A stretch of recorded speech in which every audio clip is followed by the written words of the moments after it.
The Tibetan Sand Mandala. I just wanted to come on and say a few words about the Tibetan Sand Mandala. When I was a young man, I used to see those sand mandalas that the Tibetan monks would make, and I was always amazed by those sand mandalas because of the work that they put into those mandalas. They would meticulously with tubes of colored sand, scrape the tubes and let sand come out almost a grain at a time, making these intricate patterns, on the ground or on a pad, an altar or whatever.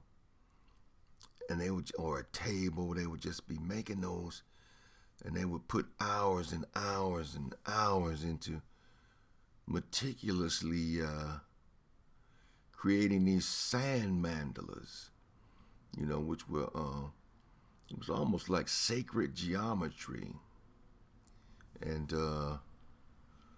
that was really amazing to me. How they were made. I know you can make sand castles and different things out of sand. I've seen that done, and that's amazing too. The way they make the sand castles and different things. But this was on a whole nother level because of how intricate it was made, and the design was almost like sacred geometry. And I was really amazed by those sand mandalas. So I looked into them, back in the day, to see more what they were about, and I found out it was about meditation and different things that the Buddhas would get into, and the place would be the center of the mandala. The sand mandala was like a place for the enlightened being to be, almost like a home for the enlightened being that they were creating, through the making of the sand mandala and the many hours that they put into it. And I guess the theme behind the mandala was nothing lasts forever. This is an important lesson in Buddhism. One way Tibetan monks meditate on the impermanence of all things is by creating these colored, patterned mandalas out of sand. They meditate on the impermanence of all things. And they scoop a bit of sand into a small tube, hunch down close to their work, and scrape the grated surface of the tube to slowly spill out the sand. Days or weeks later, what results is an elaborately designed, vibrant circle.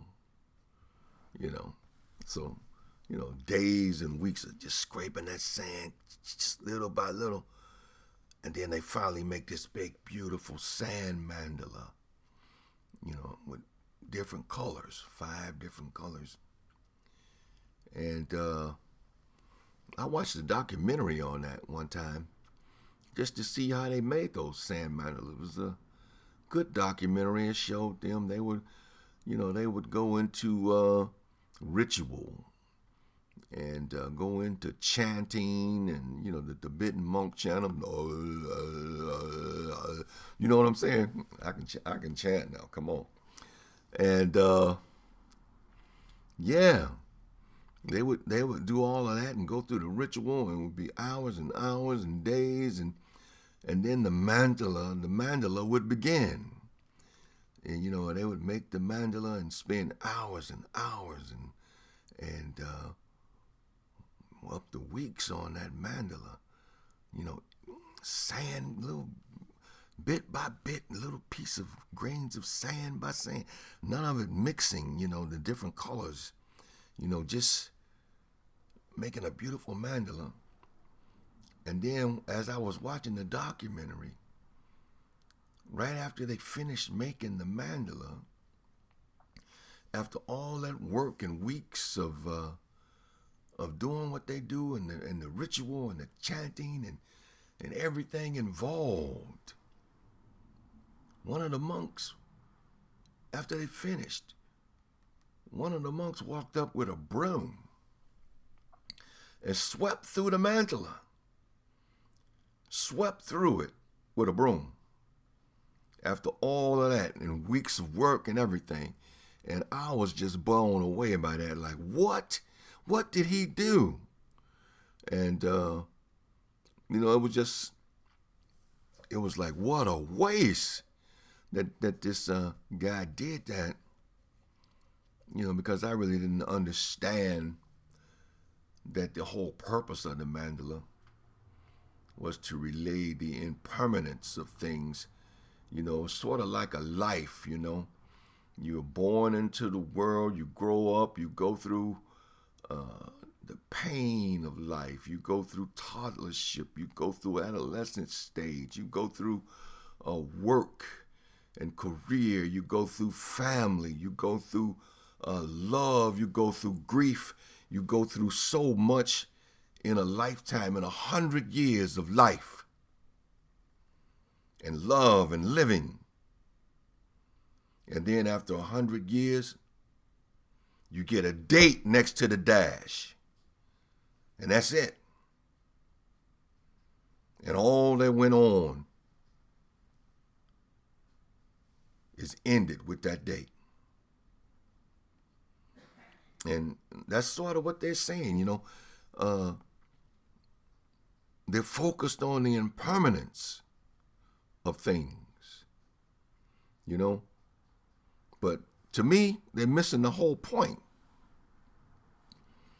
which is the thing that is permanent, the thing that always is, the thing that's dropping down the mandala and observing.